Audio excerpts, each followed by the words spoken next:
Hey, so we're getting right into it. We're gonna start with Devil's Lair, which is a strike on Earth, right in the middle there. Level 8 starting. First strike you should be doing. I am going to be running with a Gunslinger loadout. I would advise against Blade Dancer, maybe Night Stalker here and there, but Gunslinger is probably the way to go. Titans, you should avoid the Striker. The other two are pretty good. Um, Nothing really to say about the Warlock subclasses. They're so-so. Maybe not so much the Stormcaller, but you should, you know, probably go with whatever you feel like for Warlocks.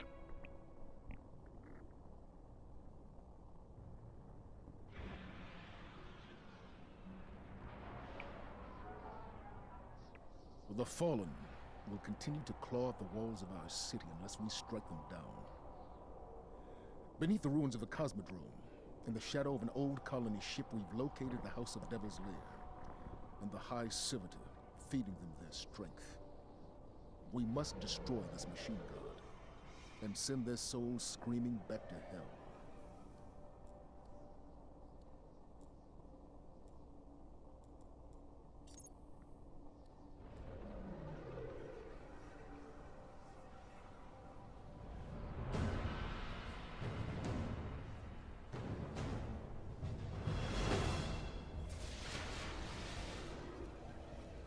Alright, so first step, we're just going to spare our way across the rocket yard.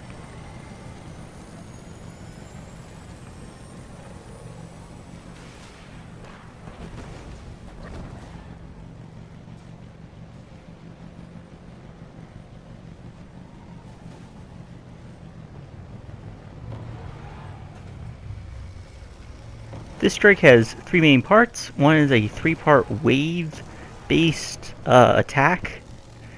The next one is a boss, and the third one is also a boss. Considering that there's two bosses in here and they both have very strong melee attacks, I would suggest against the arc-based subclasses, which are all relatively close range based, as you will probably get yourself killed using any of their supers.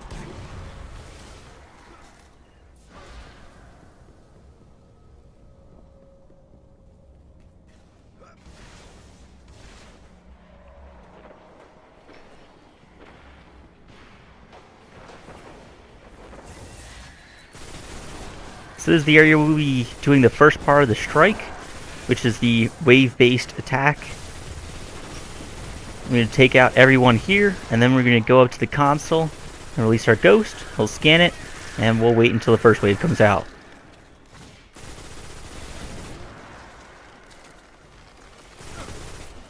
Great. The way out of here is sealed.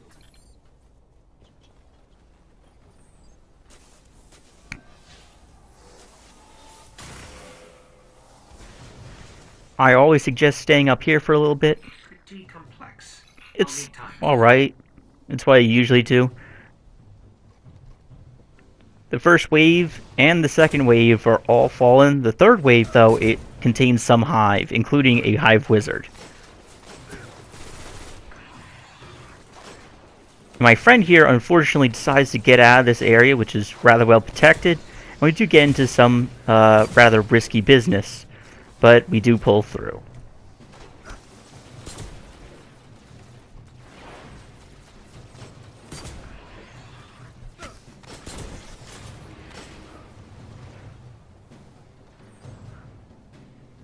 The exotic I'm using here is called the Zen Meteor. It is rather rare, but if you ever get your hands on it, I suggest you keep it. It's very good for Crucible and regular PvE.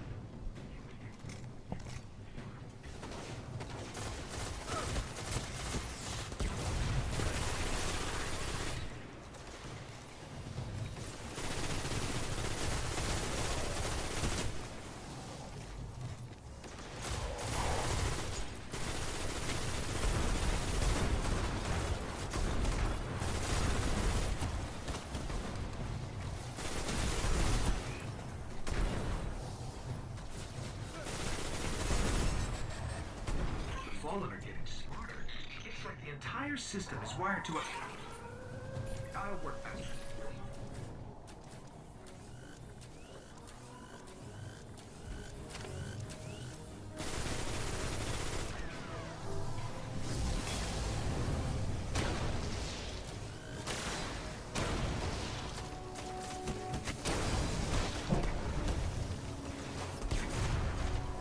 This would be the only part I would suggest using any of the arc blade subclasses, as these guys aren't very much melee based, and you can take a lot of them out with, you know, Storm Trance or your Blade Dancer. I don't ever really fully suggest using Striker for any of the strikes, even though it is in the name. It just doesn't have that much of a purpose unless you're going for, you know, Arc Burn. Even then, I would sometimes suggest Defender.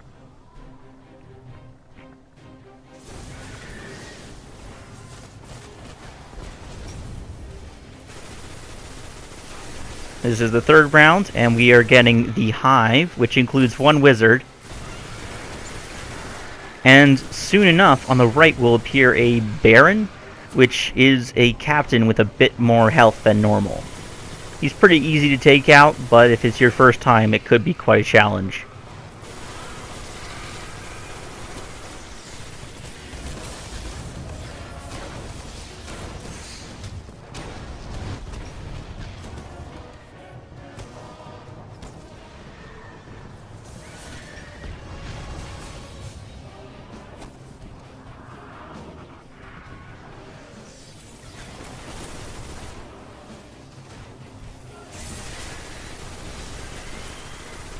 And because they are warring factions, you can stay back for a bit to regain some health while they fight each other, the Fallen and the Hive, but you can't do this for very long as they'll figure out what you're trying to do.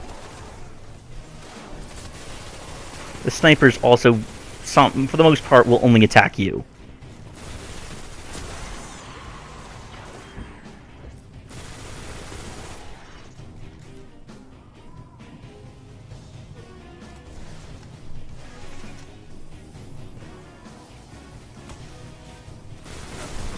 There's a wave of Shanks between the last wave and the end, and this is where the Baron appears. Also keep a lookout for invisible guys. They're rather easy to see, but they won't appear on your radar, so keep an eye out.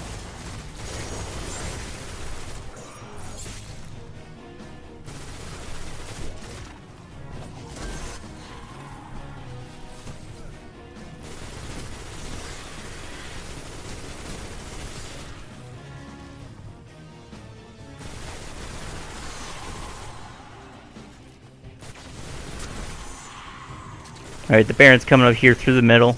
If you're farther back, he's going to go to the right. He's not very hard to defeat. See, I take him down here with 2 golden gunshots. We can move now. And that's the end of the first part. You just make your way through this tunnel. Pretty simple.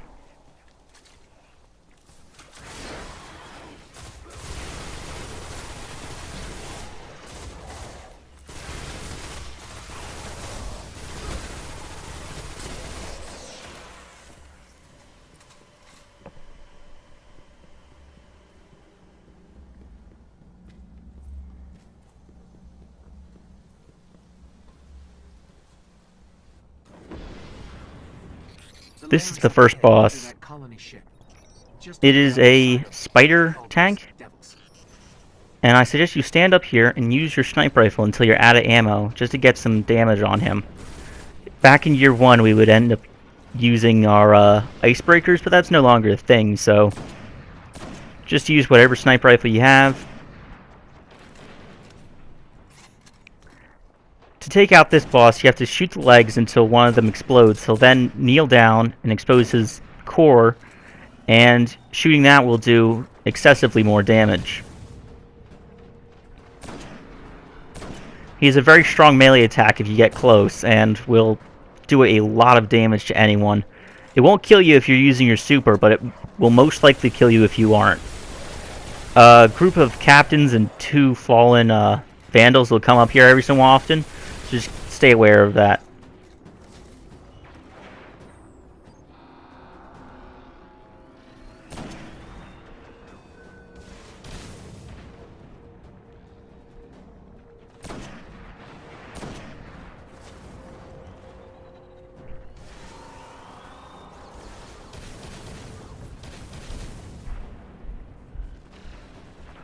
Once you've run out of sniper rifle ammo, I suggest you go over to the right here. But over here, you're much closer to them, so you have a little bit less time to dodge. On the other hand, you can use your primary and your heavy to do more damage to them. I don't suggest fusion rifles, as they can't crit and therefore cannot deal damage to his legs.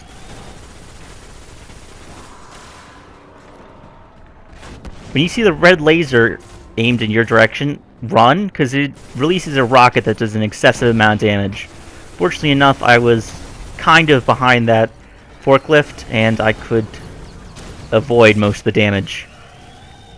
Supers cannot crit, and therefore cannot do damage to his legs, but they are still useful.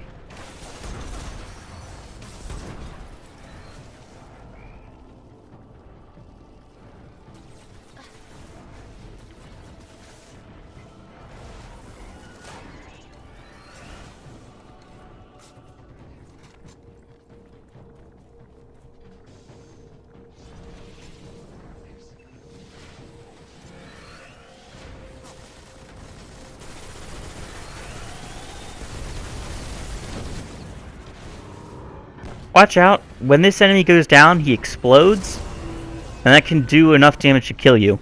Also, the reason we're under there is because there's a sniper on top, and he's kind of hard to get when you're being shot at by the tank.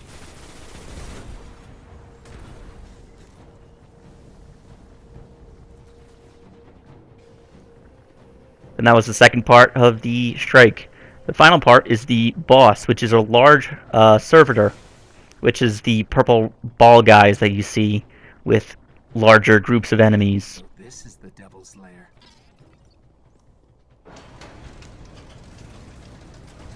You have to kill off his fallen, I guess, servants. It's not exactly obvious through the lore exactly how they work with their hierarchy, but I'll leave that for another time. The server will have a shield around it until you kill all of his friends, and then he will take damage. He takes damage like all other servitors. The center of his eye is his crit point.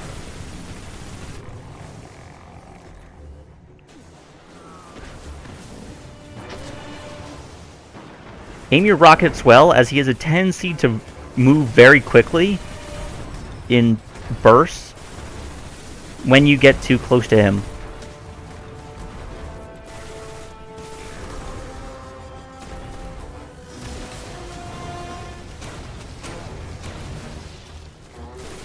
He can also get very far away, which means that weapons with longer ranges will do slightly more damage to him, seeing I'm doing only about 33 damage here, where I could be doing about 60.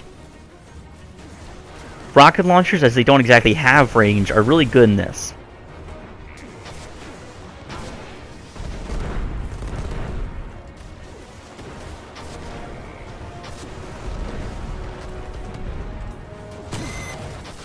Pretty simple to take out. He has a very strong melee attack if you get too close, but that's rather hard to do. And that is why I do not suggest your melee heavy subclasses. We must stay vigilant. The fallen are crafty. They'll find ways to survive. They always do.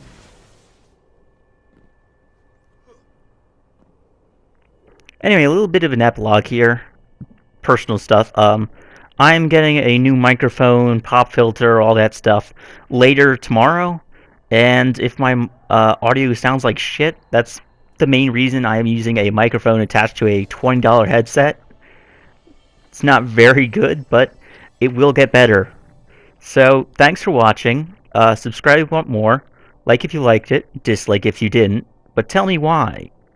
See you next time.